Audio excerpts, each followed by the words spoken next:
Today is October the 2nd, 2028.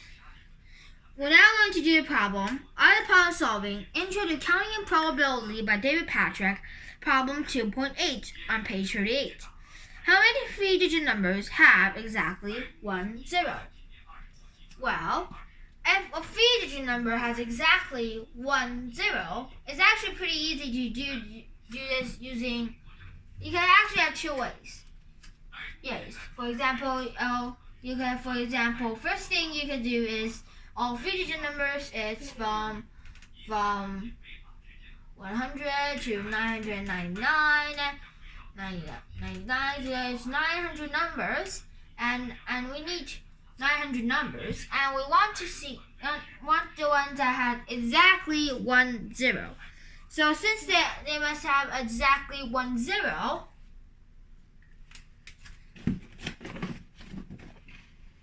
Since it must have exactly 1 0, so let's, well, this thing using complementary count wouldn't work because that's exactly 1 0. So that's a bit hard, but we can use it using constructive counting. Let's start. So the three-digit number, the first choice must be everything but 0, because 0 can be at the first digit of the number. So I have 9 choices. The next one must have, for example, they have 2 choices. So let's make some casework here.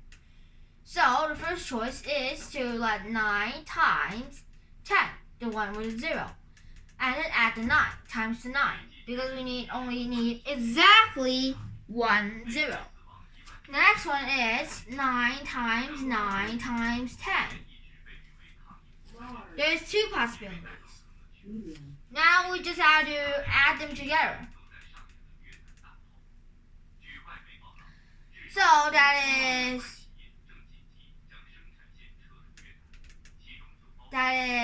2 times 81 is 162 times 10 is 1,620 weights.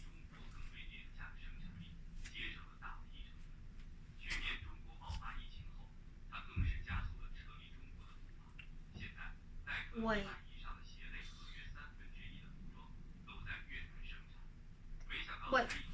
The zeros is out. This is out. It's 162. Okay, next one. Next problem is how an equation this x1, x2, x3 all the way to 7 and form an xi ranges 8 and 0 less than 6 and no adjacent is equal. Well, the first sequence has 5 choices, 1 to 5. The next one has only 4 choices because we can pick the 5, and then times 3, and then times 4 again because we can pick this one but not this one. 4 again and 4 again, and 4 again and 4 again. 4 divided by 20. 4 times 4 is 16. 16 times 16 is 64. 64 times 4 is 256.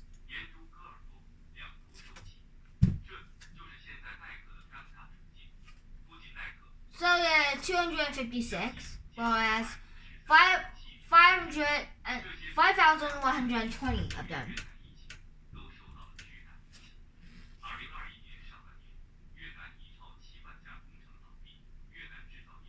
One second.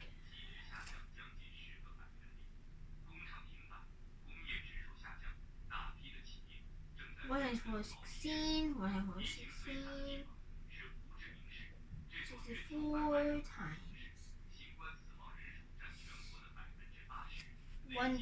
4 to the power 6 equals 2 to the power 12 equals. This is way bigger than 512. 4,096 to be exact. And then times 5. That's 2,000.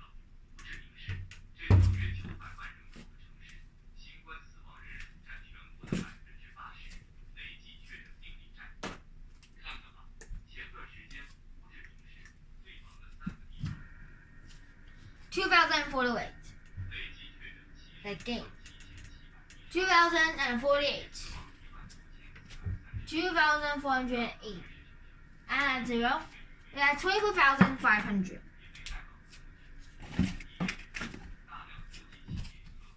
$24,500. Let's see. So there is 162.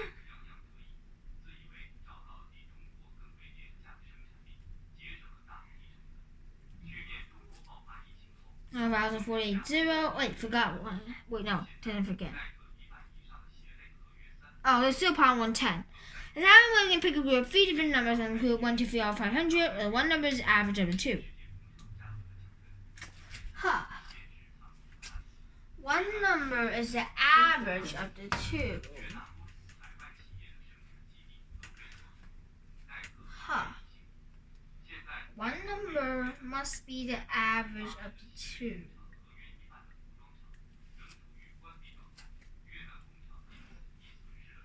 And you know this problem because there's a lot of choices, and this has 2 functions to the 1. We pick in first main smallest and second main one in largest, and then add them. So x is CO2 is y. So x smaller than y is smaller equal to x over 2 plus 250. You know, and the values set 3 numbers.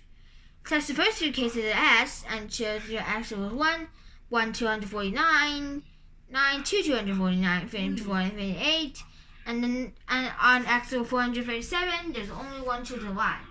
X equals 109, there's no one chosen 9, and x equals 499, there's no choices. So let's just add up. That's 2 times 400 plus 1, that's times 31215, and it's 250. Oh, and also, so we gotta use this formula. 1 plus 2 plus 3 plus all the way to n equals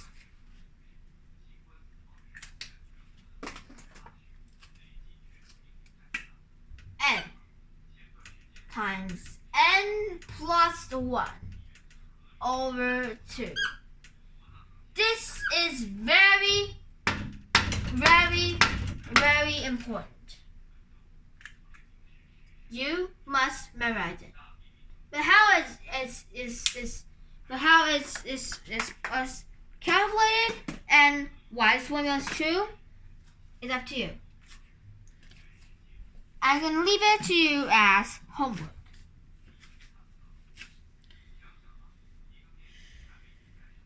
Problem 24.1. How many lessons will you form if every lesson played at 2 different letters followed by 2 different numbers? Well, 2 different letters, which is just 26 times 26.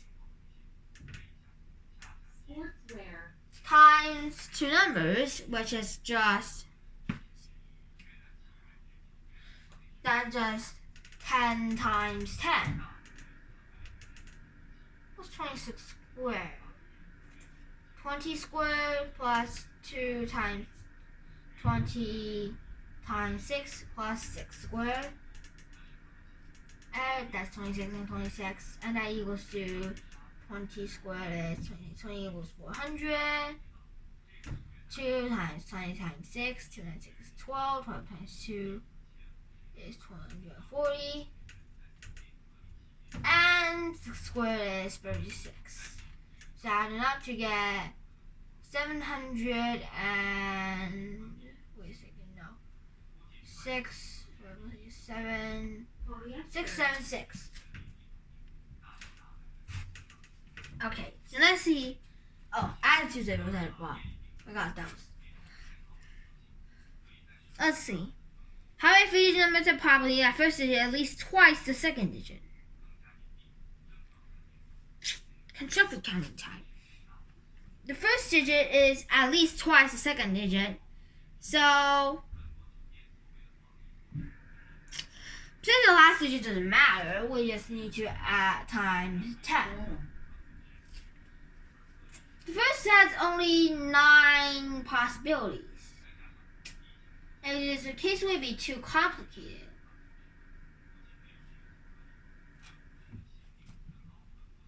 let's see. If there is n, so wait, there is 9 possibilities for the first digit, and then you gotta times this one must be 2 times this one, so there's 4 possibilities now. But wait, and for example, this is 1, and the second one 0, 2 times 0 is 0, and it's 1. How can we do this? It's impossible.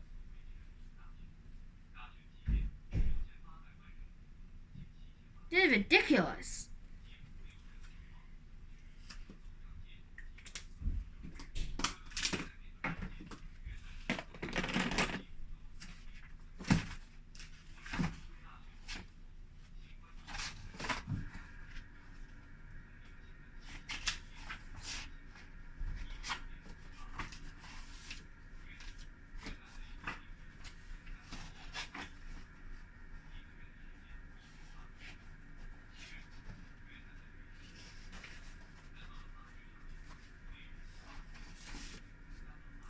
What is the second digit?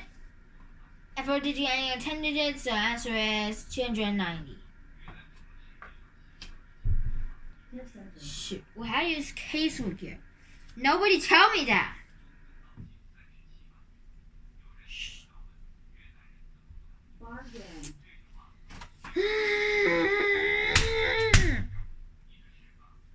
How many 4 digit numbers has last equal the sum of the first 2 digits? So the first digit has 10 possibilities. The last digit must be the sum of the first 2 digits. The first digit must not be 0, so the last digit cannot be 0. Let's see. So the last digit is 1, then it's 1, 0. And then if it's 2, and the last digit, so 1, last digit 2, there is 2, 0, and 1, 1. And there's 3 scenarios. There is a partition numbers. There is 3, 0, 2, 1, and 1, 2.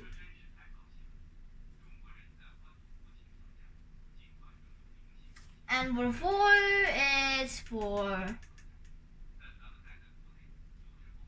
It's just 4 choices. Just there's 0, there's 4, 0, 3, 1, 2, 2, 1, 3. So that's 1 plus 2 plus 3 plus 4, all the way plus 2 to 9, which has 9 choices. It's 9 times 9 plus 1 divided by 2. 9 times 10 divided by 2, that's 45. 45.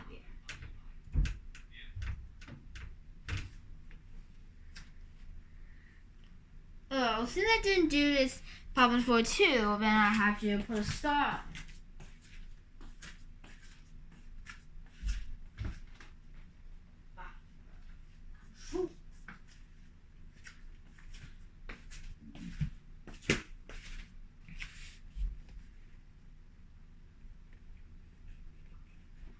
Having sequence 6 digit x1, x2, r8, x3, 4 in combination new choosing x and same parity. Parity means odd or even. So example, x and x can be both odd or both be even. Okay, so no 2 can be have the same parity. So first thing we have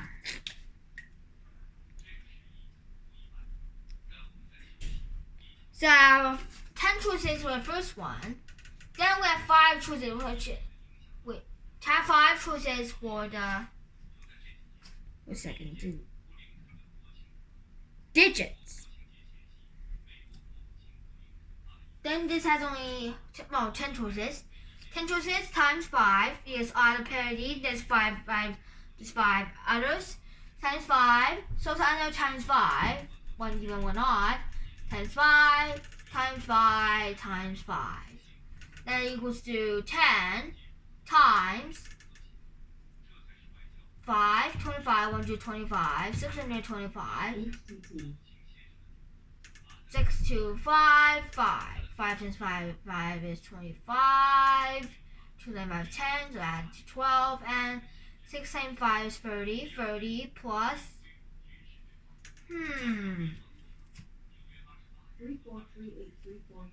6 times 5 is 30 and add to 31. 3,125. Add the 10. So that's 31,250. Now if we three numbers in the alphabet 1 to 100, the largest number is larger than 5 smaller ones. The intervention to pick the numbers does not matter.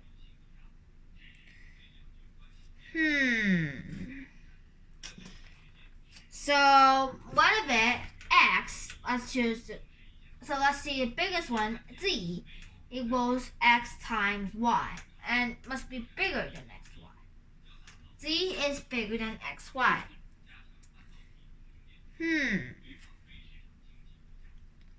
So if we could,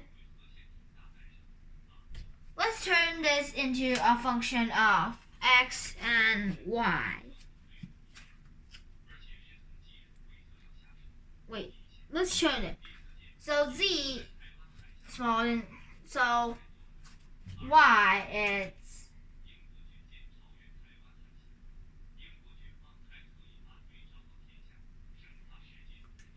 a second z over x, y is smaller than z over x.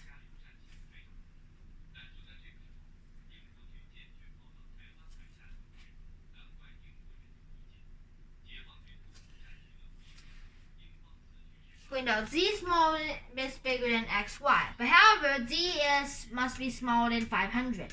So x times y must be smaller than 500. Let's see. If x equals 1, y can be equals any number between 1 to 100. So there's 100 choices. I say and y. So if x equals 2, y and y equals to us 50. Wait, 50 couldn't be counted, so there's only 99 and 49.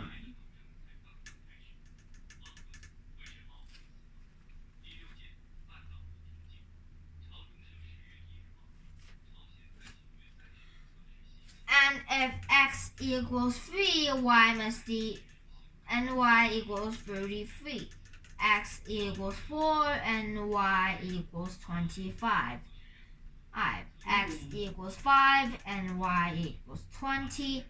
X equals 6 and y equals 33.333 divided by 2. So that's 1, 2, 13, 6, and that's 12, and that's 1.3. So it's about 16. So, and y equals, if x equals 6, and y equals 16.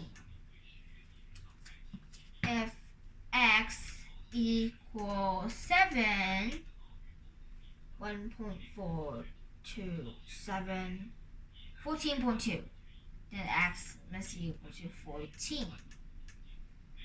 If x equals 8 and y equals 12, if x equals 9,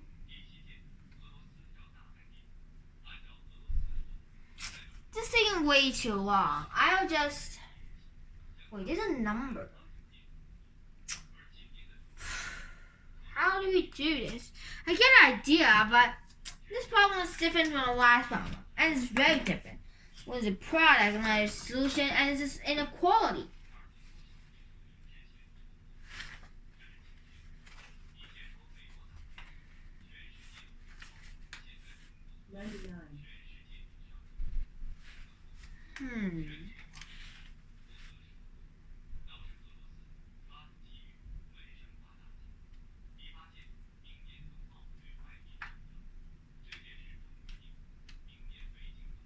strange. Oh. In case we're using a choice of X.